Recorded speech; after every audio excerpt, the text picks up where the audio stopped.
I have used Bambu printers almost exclusively since the X1C first came out. Ever since the X1C came out back in 2022 and I used it, I've really never used any other printer since then. At home, I have all the Bambu printers. At work, we have Bambu printers. I even gave my Prusa away to a friend that was looking for a printer. And the reason I use only Bambu printers at this point is because they just work. Like this drill. This is a Black & Decker drill. Everybody in the comment section is gonna hate this drill, but I've had this drill for like 10 years. And the reason I still have it is because every time I go in that room and get it out because I need to drill something, it works. It just drills. It doesn't have any issues. It just comes out of the closet, drills a screw, and goes right back in there. And that is kind of what I expect out of my 3D printers. I expect them to sit here, do nothing, but when I need to print something, I want to send it to the printer. I don't want any fuss. I don't want to have to tune anything. I just want to know that that print will be done, and when I go get it, it'll be exactly what I was expecting. It'll be printed precisely, and it'll look good, and it'll be functional.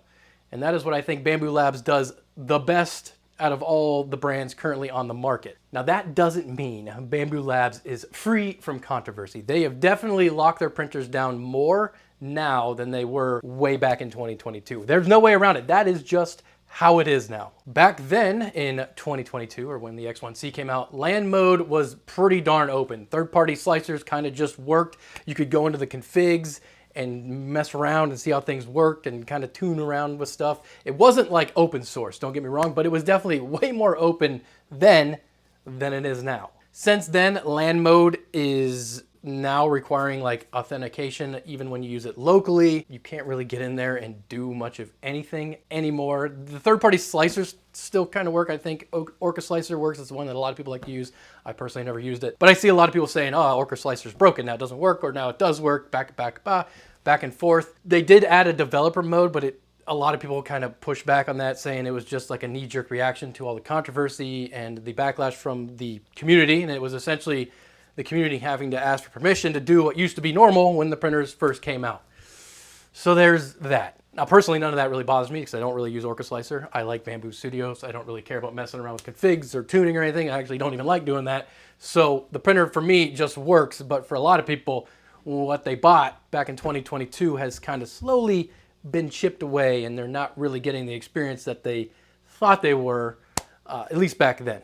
So before you buy a Bambu Labs printer, or when you're looking for a printer, you should ask yourself what you want out of this printer. Are you somebody that likes to tinker with stuff? You want to mod the printer? You want to try to make it faster, better? Do you want to tune it to make it print better? If that's you, then a Bambu Lab printer is probably not what you're going to enjoy. Now, if you're somebody like me that's just looking for a drill, you just want something to sit on your bench, you want it to work every time you send a print to it, you want it to print accurately, precisely, and you want the prints to not fail, you just want them to come out of the machine when they're done and be perfect, I think Bambu Labs does that better than literally anybody else on the market at this point. I've used these printers for thousands of hours. I've printed thousands of hours through these printers here. We have two X1Cs at work. I use one almost daily. It's printing something right now. I've ran thousands of hours through that, and I've really never replaced, nothing's ever gone wrong with it other than I had to replace the build plate when it wore out because I used it that much, and the nozzles. Eventually the nozzles wear out and you buy a new one, you throw it in there, and it is just going again. Now, that being said, one thing I have always wanted since the X1C came out and the P1S, the P1P and all that stuff is a larger version of that printer. I've said it before, I've said it a lot. We got the P1P, the P1S, the X1C, then we got the A1 Mini, which kind of caught everybody off guard. We didn't expect the smaller one. And then we got the A1 and everybody's like, where is the big one? And then the H2D came out and I was like, there's the big one right there. And then I looked into what it was, and it did have a lot of features that looked promising. I never used them, but they sounded sweet. But it was a dual nozzle printer, and me personally, I don't really do a lot of multi-material printing or multi-color even that. I kind of just use the AMS for free reloading because I really love it for that. So I really kind of just passed on it. I didn't pay much attention to it.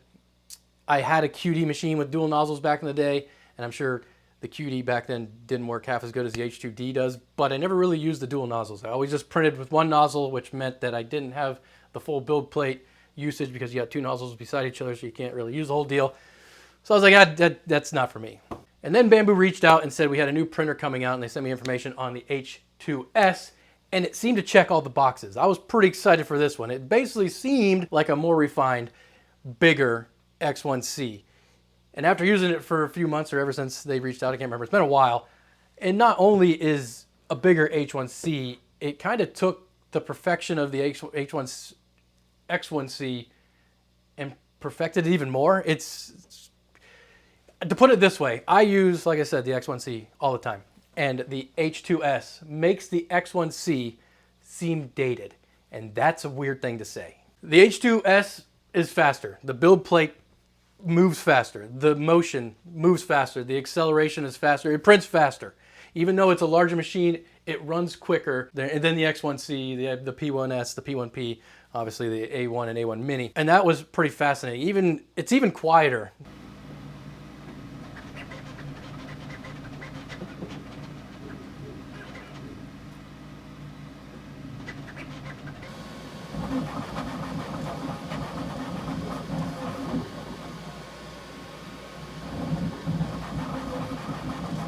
I was kind of shocked by that one. I didn't really expect that. The fans are quieter, the movement's quieter. The overall machine when it's running is just quieter than really the X1C. The X1C is pretty darn loud. The Mini and the A1 are pretty quiet given their open bed slingers. Thermal management is way better. Now I know you can get an enterprise version of the X1C that has a heated build chamber. This one has a heated chamber, and it works really, really good. I printed some ABS through this, and I had no warping issues. A lot of those warping materials, nylon, stuff like that, with a heated build plate or a heated build chamber, print so much better. And not only is it heated, it's actually ventilated now too, which I found pretty awesome. Like back in the X1C's days, like you'd print some PLA and they'd say leave the door cracked and just let some airflow in. That's all gone now. Nowadays, when you print PLA in this printer, it knows you're printing PLA. There's a little flap on the top that meep, opens up, and it draws air in through the top, over the build plate, and then out through the back, which I thought was pretty phenomenal. Pretty good experience. Also, you can see that I have the laser version, and that really helps with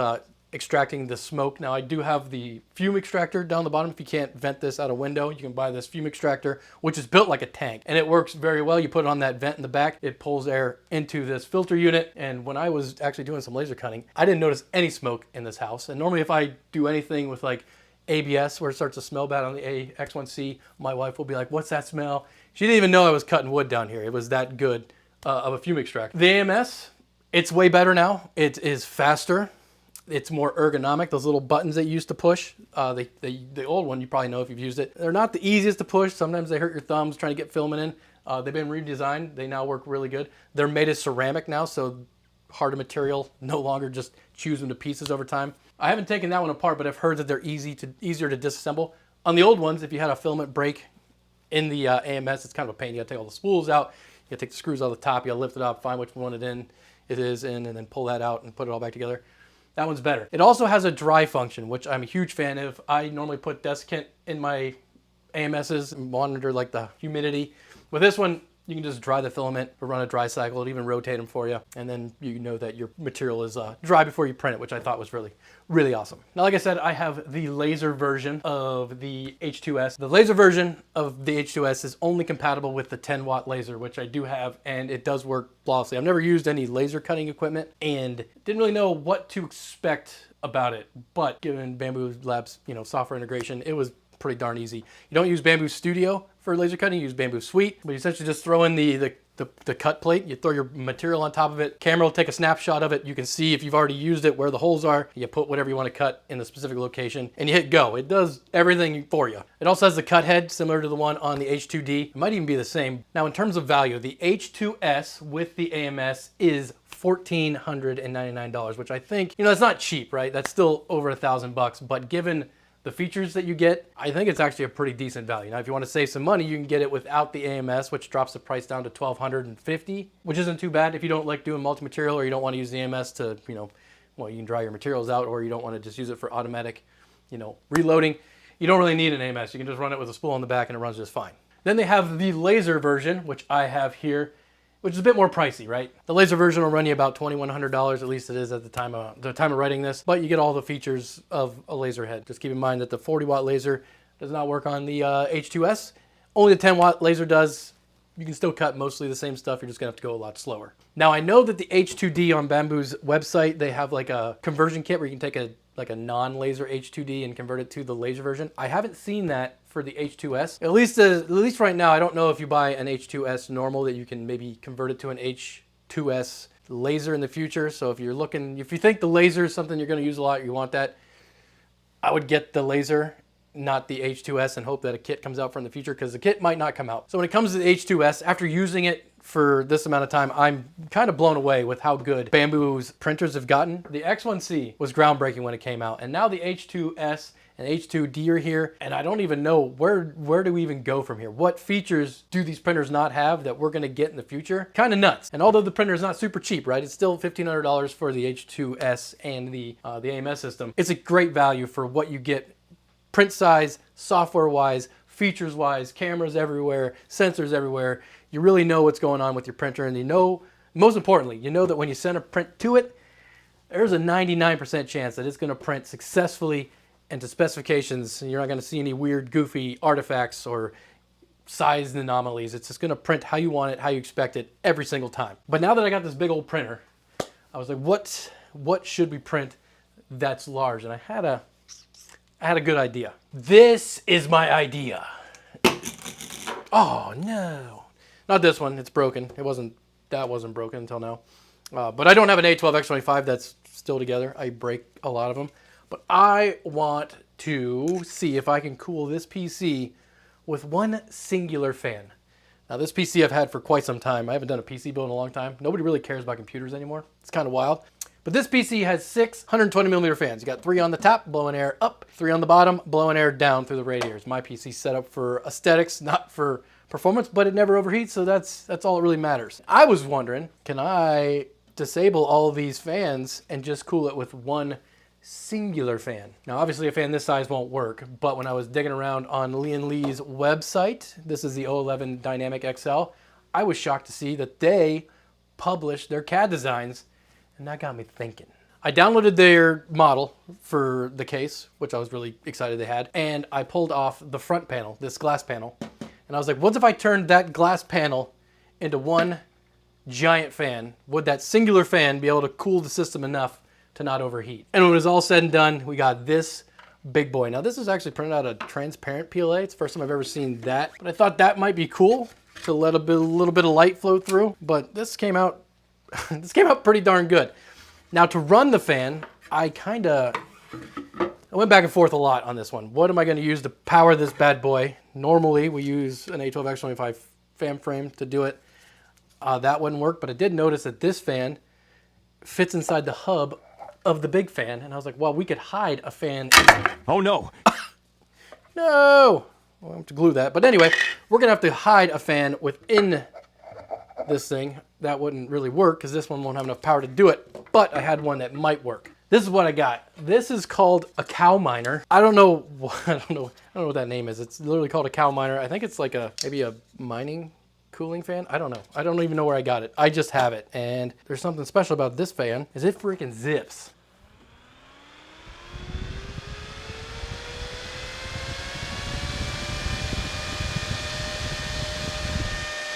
If I had hair, you'd see it flowing in the wind.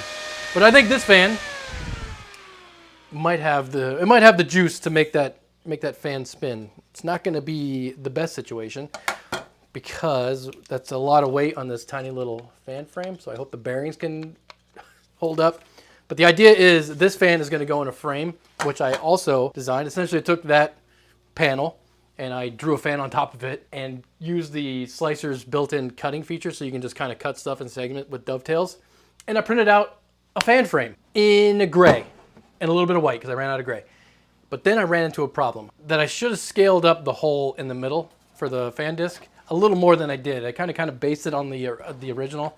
And you know, the original A12X25 having this really close blade edge to fan shroud kind of really improves the performance. I was going for kind of the same thing, but I failed to realize that when I mount this fan in here like so, and then hang a giant fan disc on top of it, it's gonna tilt a little bit, and I ran into some contact issue on the bottom there. So I had to reprint this whole thing. Now it's black, and black matches the PC better, so it looks a little cooler in my opinion.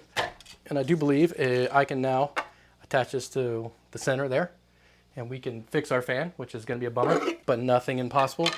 And the idea here is similar to how we do it in the Fan Showdown. What I got on the bottom here is kind of this little tooth pattern that you can see. And the idea is this fits over the hub of this super cow miner fan. And these little teeth go in between the blades, and as the blades spin, they push on these little teeth here, and the fan spins. And hopefully the bearing of the cow miner can hold up to this giant, I don't even know what size it is. Is there a tape measure around here? Let's see how big this bad boy is. 465 millimeter fan. Nice. Ta-da! Okay, we'll put this over here while it dries and try not to break it anymore. Oh, it's beautiful. That actually works pretty good. I can definitely see the fan is, it's not really parallel to the fan frame, but that's to be expected. We will hope that the cow miner can stay strong.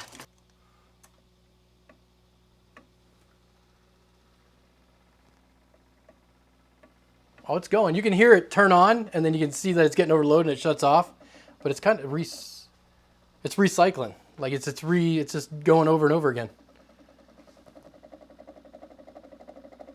See it shut off.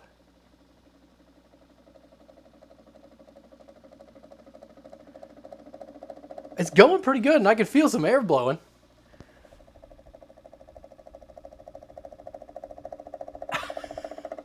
Now, another reason I chose to use a fan inside of the fan, because I thought it was funny, but if I used like a gear train that's pretty loud, I knew if I could get it to run with a fan inside the fan, it would be quieter, but reliability is a problem.